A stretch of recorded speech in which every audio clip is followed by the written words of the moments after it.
योग साधना के 8 अंग हैं जिनमें प्राणायाम चौथा सोपान है। प्राणायाम शब्द दो शब्दों प्राण और आयाम से मिलकर बना है।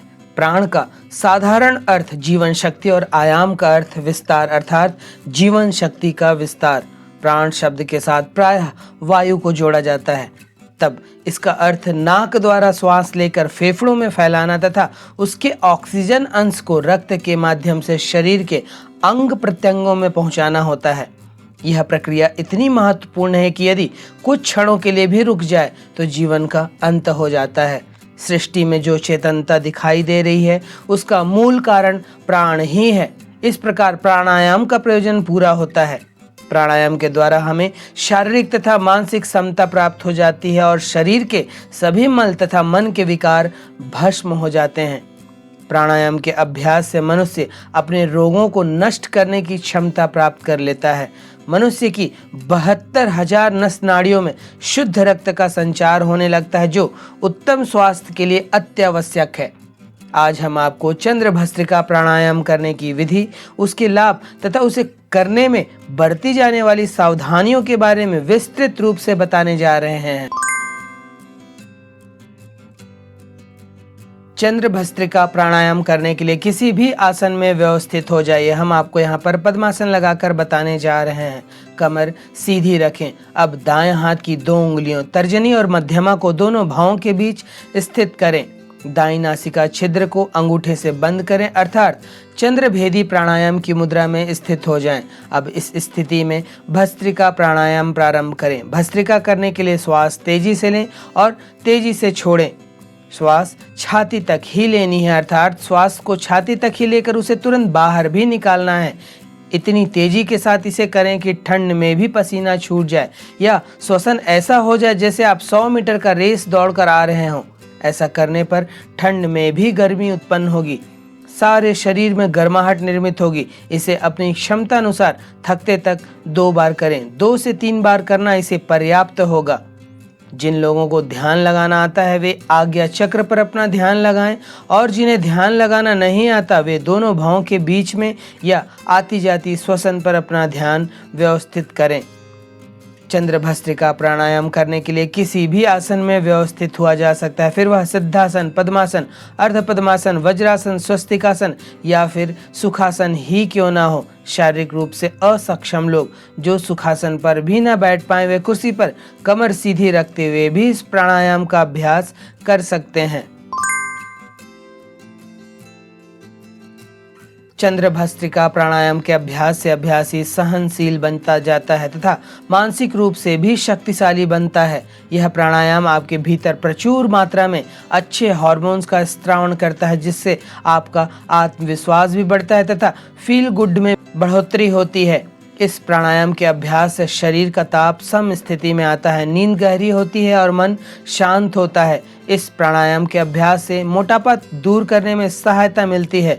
शरीर को प्राणवायु अधिक मात्रा में मिलती है और कार्बन डाइऑक्साइड शरीर से तेजी के साथ बाहर निकलता है।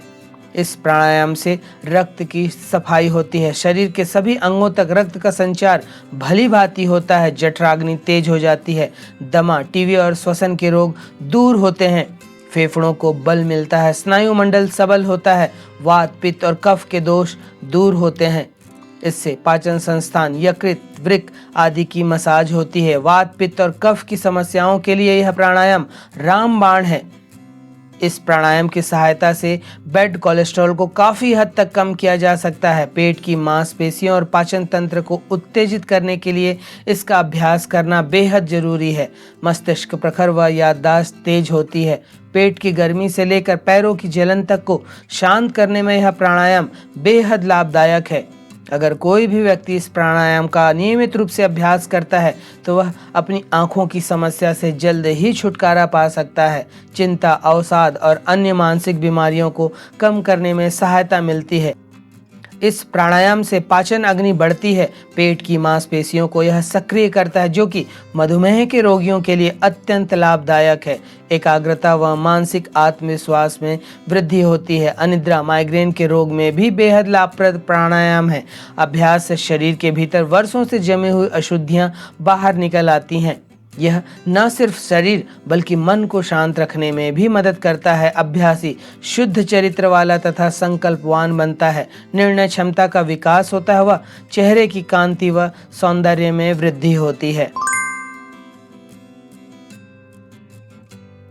चंद्र भस्त्रिका प्राणायाम संस्कृत भाषा का शब्द है। सांस लेने के लिए मनुष्य के पास 2 नासिकाएं होती हैं। योगा में उन्हें नाड़ी कहा जाता है, जिसमें दाहिनी नासिका को सूर्य नाड़ी कहा जाता है और बाईं नासिका चंद्र नाड़ी के रूप में जानी जाती है। चंद्रभेदी प्राणायाम की प्रक्रिया में हम बाईं नाक का प्रयोग सांस अंदर लेने के लिए करते हैं। इसलिए जब बाईं नाक से अंदर सांस लेते हैं तो यह श्वास हमारी ईड़ा नाड़ी से होकर गुजरती है। ईड़ा नाड़ी को ही चंद्र नाड़ी कहा जाता है और इसी नाड़ी के नाम पर चंद्रभेदी प्राणायाम में चंद्र का उपयोग किया गया है। भस्त्रिका का मतलब है धौंकनी।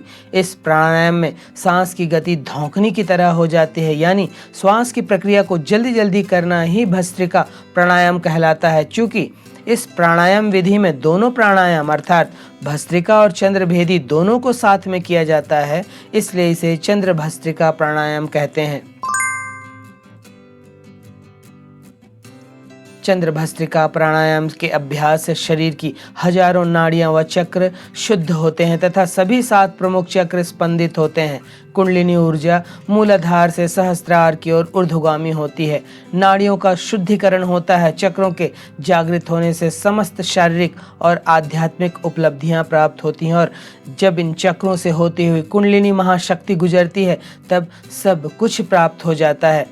प्राणायाम से चक्रों व कुंडलिनी शक्ति का जागरण संभव होता है, इसलिए हर व्यक्ति को अपने जीवन में थोड़ा समय निकालकर प्रतिदिन प्राणायाम जरूर करना चाहिए। चंद्र भस्त्रिका प्राणायाम करने के पहले कुछ सावधानियों को ध्यान में रखना बेहद जरूरी है। यदि इन बातों को ध्यान में नहीं रखा जाता है तो फायदे की बजाय नुकसान भी हो सकता है। हृदय रोग या हृदय संबंधित परेशानी होने पर यह प्राणायाम न करें। उच्च रक्तचाप या मिर्गी से पीड़ित लोगों को यह प्राणायाम करने से बचना चाहिए। जिन लोगों की कोई शल्य चिकित्सा हुई हो वे भी इस प्राणायाम को करने से बचें। जिन लोगों को पित्त या अम्लता की समस्या है वे भी इस प्राणायाम को करने से दूर रहें। उच्च ज्वर की दशा हो या किसी गंभीर बीमारी से ग्रस्त हो तो उस दशा में भी इसका अभ्यास न करें। महिलाओं को यह प्राणायाम गर्भावस्था के दौरान अथवा उसके तुरंत बाद भी नहीं करना चाहिए। अभ्यास स्वच्छ व हवादार जगह पर करें, इसका विशेष ध्यान दें। अभ्यास खाली पेट में सूर्योदय के पूर्व या उसके आसपास करना ही लाभदायक होगा। अभ्यास योग विशेषज्ञ के मार्गदर्शन में ही करें। चंद्र भस्त्रिका प्राणायाम एक अनोखा लेकिन अत्यंत लाभदायक प्राणायाम है जिसके कई मानसिक व शारीरिक लाभ मिलते हैं। तो यह था चंद्र भस्त्रिका प्राणायाम करने की विधि, इसके लाभ व इसे करने में बरती जाने वाली सावधानियां।